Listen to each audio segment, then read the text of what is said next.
Bonsoir et bienvenue dans l'Africa Newsroom. À la une de l'actualité ce soir, vers une alliance entre le PDCI et le FPI en Côte d'Ivoire. Déclaration du chef des démocrates, Henri Konan Bédié, qui aurait obtenu l'accord de Laurent Gbagbo. Perspective donc d'une nouvelle recomposition de l'échiquier politique ivoirien à 2 ans de l'élection présidentielle.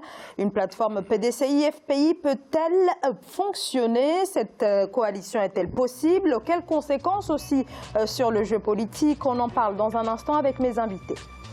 Poursuite en Libye du blocage de l'un des plus grands sites pétroliers occupé par une milice. Le champ d'Al-Harara au sud de Tripoli est à l'arrêt depuis plus d'une semaine. Lire du côté de la compagnie nationale de pétrole qui exige le départ immédiat du groupe armé et précise ne pas avoir l'intention d'engager des négociations. Au programme également l'insertion sociale des réfugiés en Ouganda, principalement originaires du Soudan du Sud. Les migrants seraient aujourd'hui 1,4 million dans ce pays d'Afrique de l'Est, reconnu par les instances internationales pour la qualité de son accueil des personnes déplacées. Pour en débattre avec moi sur ce plateau, Roger Bama, bonsoir. Bonsoir madame. Bonsoir, vous êtes chercheur responsable du groupe Afrique subsaharienne à l'Institut Prospective et Sécurité en Europe. Merci à vous d'être avec nous. À vos côtés, Tidiane Dabo, bonsoir. Bonsoir. Vous êtes avocat au barreau de Strasbourg. Et à mes côtés également, Jean-Marie Talley, bonsoir. Bonsoir. Vous êtes directeur général fiduciaire Fiscofin, responsable du pôle économique du club Efficience. Merci à tous les trois d'avoir accepté notre invitation. Place tout de suite au débat.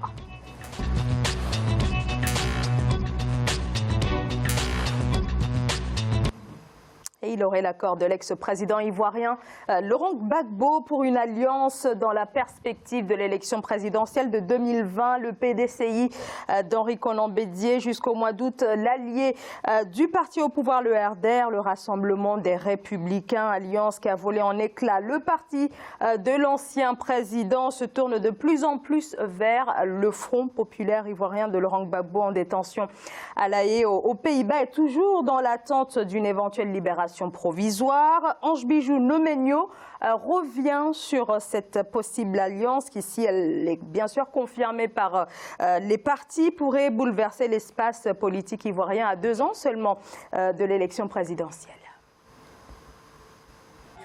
Une grande mutation est sur le point de s'opérer dans la classe politique ivoirienne. Le Parti démocratique de Côte d'Ivoire souhaite de nouveau faire alliance avec le Front populaire ivoirien de l'ancien président Laurent Gbagbo.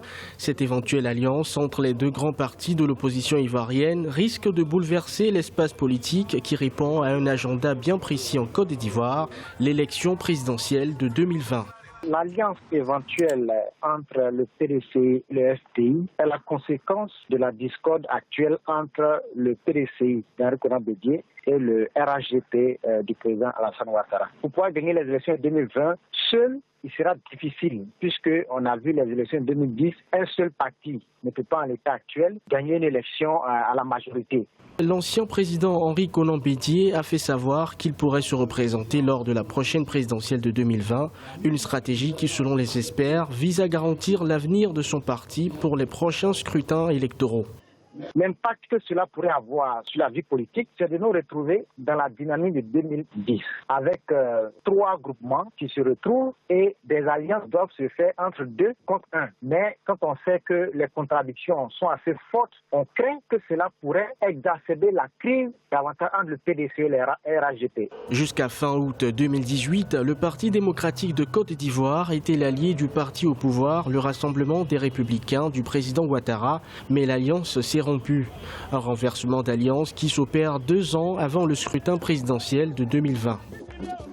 Le PDCI qui affine donc sa stratégie dans la perspective de cette élection présidentielle de 2020. Roger Bama, l'enjeu pour le parti d'Henri Konan Bédié est donc de parvenir finalement à cette fameuse coalition attendue, surtout depuis le mois d'août, avec la rupture du parti d'Henri Konan Bédié avec celui du président Alassane Ouattara.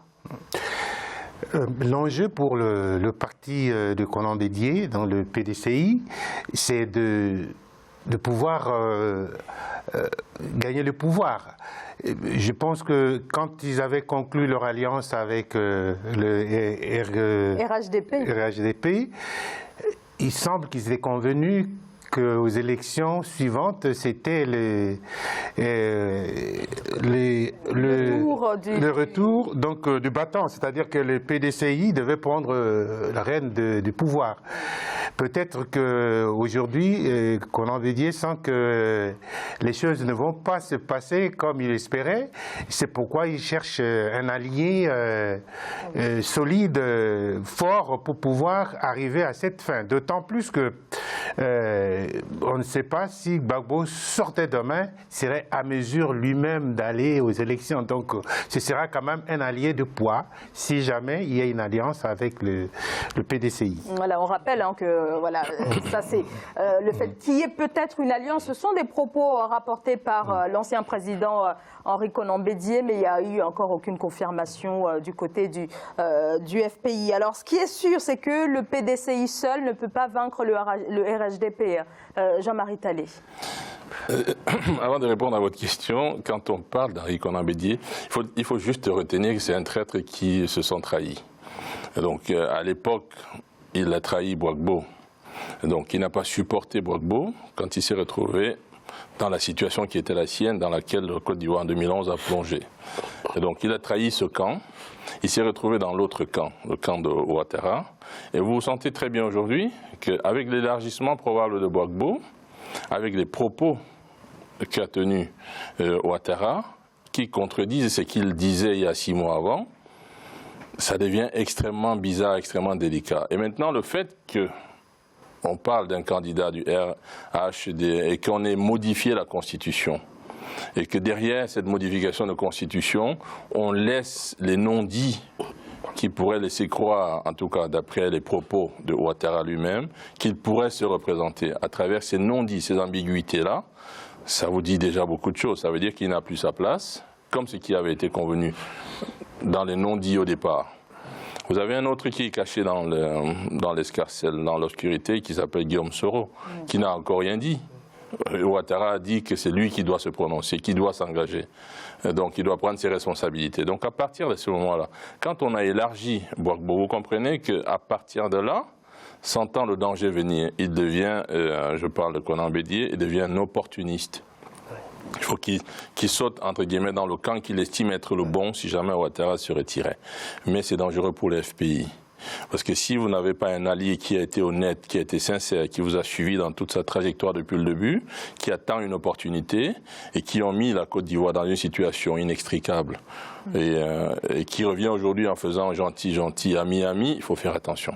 Tidiane Dabo, est-ce qu'on n'est pas là face peut-être à une alliance contre nature si jamais elle venait à se mettre en place et si par ailleurs elle devait se mettre en place, est-ce que ça serait tout le FPI ou alors on pense notamment à la tendance à Finguessan qui pourrait peut-être éventuellement être celle qui basculerait vers le PDCI? Oui, je pense qu'il mérite réellement son nom, c'est le Sphinx. Franchement, parce que là, il tourne autour des alliances à n'en pas finir. On avait vu ce qui s'était passé avec le président Ouattara. Maintenant, sentant effectivement que peut-être, c'est une éventualité, une sortie éventuelle de Gbagbo, voilà, il s'est dit peut-être je vais me rapprocher de Gbagbo, on ne sait jamais. Mais simplement, il y a une sorte de dissidence qui est en train de se former autour de son parti. Et je crois qu'il n'a pas tiré les leçons de ce qui s'était passé en 2010, mais aussi lors des dernières élections. On ne peut pas continuer, il ne peut pas continuer comme ça. C'est ça le drame en Afrique, à patrimonialiser son parti, alors qu'il y a des jeunes qui sont là, qui se sentent réellement dans une dynamique positive avec le parti au pouvoir. Ouais. Aujourd'hui, on a l'impression qu'il a envie d'offrir son parti à une nouvelle alliance qui peut quand même poser problème. Parce que c'est une alliance contre nature. Parce que si j'ai bien compris, le PDCI, c'est quoi? C'est quel parti? Même si en Afrique maintenant, on a du mal à identifier, je dirais... à cerner qui est qui.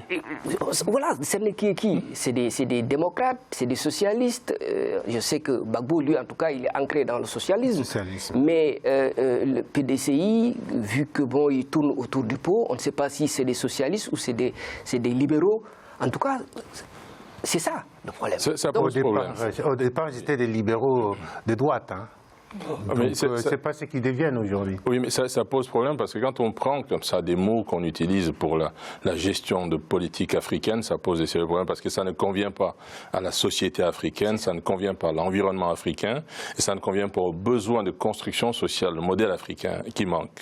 Alors, il se pose un sérieux problème. Donc, quand vous évoquez un petit peu dans ce que vous avez dit tout à l'heure, on s'aperçoit que ces anciens qui n'ont pas été, excusez-moi l'expression, qui n'ont pas été à la hauteur par leur démonstration de construction d'un État. Quand je dis d'un État, ça veut dire un État de qualité. Ils n'ont pas été à la hauteur de la construction au sortir des indépendances. Les plus anciens que, ça veut dire les Houphouët-Boigny, comme tous les autres, ont réussi à construire un État qui n'existait pas, ont fabriqué un minimum d'États. Alors ceux-là qui reprennent le relais, ça veut dire qu'ils n'ont pas formé une génération qui peut prendre le relais derrière. Mais ils se comportent, vous avez utilisé un mot de gestion patrimoniale, mais ils se comportent comme s'ils étaient détenteurs de la chose politique du pays. Ça leur appartient. Ils doivent coûte que coûte rester, ils doivent coûte que coûte être président du pays, ils doivent coûte que coûte être à la tête, ils doivent être ceux-là qui donnent tout et n'importe quelle indication, n'importe quelle direction. Et ça pose problème pour l'évolution de l'Afrique. Et ça frustre ceux qui sont derrière, qui ont intégré l'évolution du monde moderne, la jeunesse qui est derrière, qui a des nouvelles idées, qui a des idées novatrices. Des progressistes, oui. Qui ont envie de construire, et qui ont envie de construire surtout dans le vivre ensemble, dans le vivre, dans la dynamique de construction, parce qu'ils ont des amis partout en Afrique, dans ce côté panafricain qu'on a, et qui a, le côté panafricain a des velléités d'indépendance économique, des velléités d'indépendance même politique, des velléités d'affirmation de l'Afrique véritable. Donc confrontés à l'extérieur, donc ces jeunes-là aussi ont des amis. Ils savent exactement comment construire pour une Afrique viable de demain. Mais ces gens-là, qui sont des anciens, au lieu de se mettre en position honorable de retrait, mais ils sont là à s'accaparer pour refaire exactement ce qu'ils n'ont pas réussi à faire il y a 20 ans, 30 ans, 40 ans. Non, ça suffit. Roger Bama, justement, est-ce que le fait qu'Henri Konan-Bédié se mette comme ça en avant, et certains aussi du parti le voient comme le candidat naturel pour l'élection présidentielle de 2020, est-ce que ce n'est pas une donnée qui pourrait un petit peu perturber la mise en place d'une future coalition, justement? On passe notamment au FPI, quand on sait qu'on ne connaît pas encore l'avenir de Laurent Gbagbo. Oui, et ça peut perturber pas seulement au FPI, hein, ça peut perturber même au sein de PDCI même, parce qu'il y a des jeunes qui guettent, ça a été dit, pour prendre leur place, voilà, pour prendre la succession en politique. Donc, je pense que c'est qu'il nous faut, il faut à notre politique en Afrique, c'est que les anciens apprennent à passer la main. Passer la main. Bon, le problème de oui, voilà, une transmission, voilà, il faut transmettre aux jeunes. Et là, je vais rebondir sur comment dire, un outsider. C'est Guillaume Soro. Lui, si on le voit ces dernières années, il est dans une campagne qui ne dit pas son nom. Tout à fait. Ouais, donc il espère lui aussi peut-être prendre la place de l'actuel président. Donc comment ça va se passer tout ça? C'est ça la vraie question, et parce qu'il ne va pas rester les bras croisés.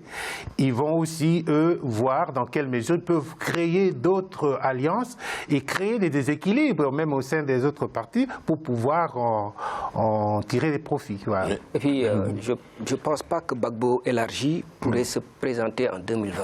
Je crois que quand même... il va quand même observer. Alors justement, j'allais vous poser la question, si on allait se diriger vers un combat entre ex-présidents. Alors, il y a quelques mois, le président Alassane Ouattara n'a pas complètement écarté l'idée de se présenter, Henri Konan-Bédié non plus, et Laurent Gbagbo, point d'interrogation sur voilà, si en tout cas il devait être libéré. C'est la revanche de 2010. Enfin, ils veulent... Non, je crois qu'on doit dépasser cela. Et je crois que la Côte d'Ivoire aujourd'hui n'a pas besoin de cela, parce que c'est des vieux souvenirs. Malheureusement, ces souvenirs ont marqué terriblement la conscience des Ivoiriens. Et je ne pense pas que c'est dans, en tout cas, un objectif ou un avantage pour les Ivoiriens de devoir revivre encore ce match-là, dont on a connu effectivement l'issue en 2010. Et je pense aujourd'hui, l'issue dramatique, aujourd'hui, il faut qu'on passe à autre chose. C'est des gens qui ont fait, comme vous l'avez dit, ils ont fait leur période, ils ont fait leur temps. Et dans tous ces partis-là, les 3 gros partis là-bas, il y a quand même des cadres, des jeunes qui sont là, qui sont prêts à prendre le relais. Et je crois qu'aujourd'hui, il faut encourager ces jeunes-là pour que la Côte d'Ivoire puisse en tout cas se stabiliser. On est sur cette voie de stabilisation, que la Côte d'Ivoire continue à se stabiliser et pouvoir montrer tout ce que la Côte d'Ivoire sait faire en matière économique. C'est ça. Oui, en rebondissant sur ces dernières phrases, d'encourager ces jeunes, oui, effectivement, mais sauf que ces anciens qui sont au pouvoir, qui ne veulent pas lâcher. Vous avez prononcé un mot tout à l'heure, le candidat naturel du parti. Il n'y a pas de candidat naturel. Il faut éviter tout ça. C'est eux qui fabriquent ces mots-là pour se donner de la consistance. Il n'y a pas de candidat naturel d'un parti. Vous avez des jeunes, vous avez des dynamiques, vous avez des personnes qui ont de la volonté, qui sont novateurs, qui ont la capacité de rassembler, quels que soient les bords politiques en général. Mais on étouffe la plupart de ces jeunes-là, qui deviennent aigris et qui malheureusement tombent souvent dans des positions, entre guillemets, de vengeance ou des positions de règlement de compte. Alors, on s'aperçoit que tous les éléphants qui se présentent là, c'est pour des règlements de compte. Et vous avez parlé de l'élargissement de Gbagbo. Effectivement, il ne faut pas se leurrer. Le discours de Ouattara est devenu un peu hésitant, un petit peu au conditionnel et pas très clair pour la simple raison que Gbagbo arrive. Il est en train d'arriver avec toute sa bande. Et donc, s'il sait que sa sortie, qui a été déclarée par lui-même en 2020, est effective, et que Gbagbo arrive et que le peuple porte Gbagbo aux commandes, est-ce que Gbagbo ne va pas livrer une politique de vengeance ou est-ce que la bande à Gbagbo ne va pas livrer une politique de règlement de compte? Et malheureusement, c'est ce qu'il faut éviter en Afrique. Il faut faire de la politique. Il ne faut pas faire des règlements de compte. Et c'est ce qui manque à nos hommes politiques qui sont considérés comme des éléphants politiques africains. Ils ne comprennent pas ce que c'est que la politique. C'est-à-dire, en gros, construire les États et construire la société. Ça, ils ne le comprennent pas. Donc, Ouattara se met en posture du conditionnel, en posture d'hésitation, parce que Gbagbo arrive avec sa bande. Et naturellement, quand vous avez un autre Konan Bédié qui va s'allier avec Gbagbo, n'attendez pas de Ouattara qui vous dise je pars en 2020, puisqu'en Afrique on n'a jamais rien prévu dans la gestion politique en tout cas. On s'aperçoit que n'ayant pas prévu, mais la fin arrive, la fin ce sera 2020. On a modifié la Constitution en 96, ou en 2016, pardon. Donc à partir de ce moment-là, on sait. On a laissé le flou dans la Constitution. Il veut profiter de ce flou pour se dire encore 2 mandats à partir de là. Énormément donc d'interrogations. Il y a beaucoup d'interrogations. De cette présidentielle en Côte d'Ivoire qui devrait donc se tenir en 2020. On continue de parler d'autres sujets sur ce plateau. Dans quelques minutes, on parlera de la Libye et de ce champ d'Al-Harara qui serait occupé par un groupe armé. Ça sera dans quelques secondes, juste après cette courte pause. À tout de suite.